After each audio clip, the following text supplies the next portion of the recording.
Assalamualaikum warahmatullahi wabarakatuh. Pesantren Terpadu Tengku Simpiawi, Kecamatan Montasik, Kabupaten Aceh Besar kembali menerima pendaftaran santri baru tahun ajaran 2021-2022 untuk tingkat SMP dan tingkat SMA. Pendaftaran dimulai tanggal 1 Februari hingga 31 Maret 2021.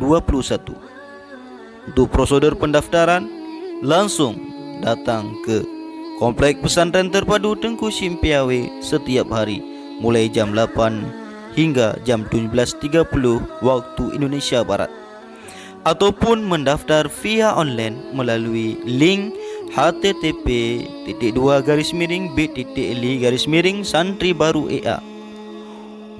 Informasi pendaftaran bisa menghubungi langsung Ustadz Khairun Nas MAG 081263103849, Ustadz Sutiawan 085361517425, dan Ustazah Nur Rahmawati SPD 085210359095.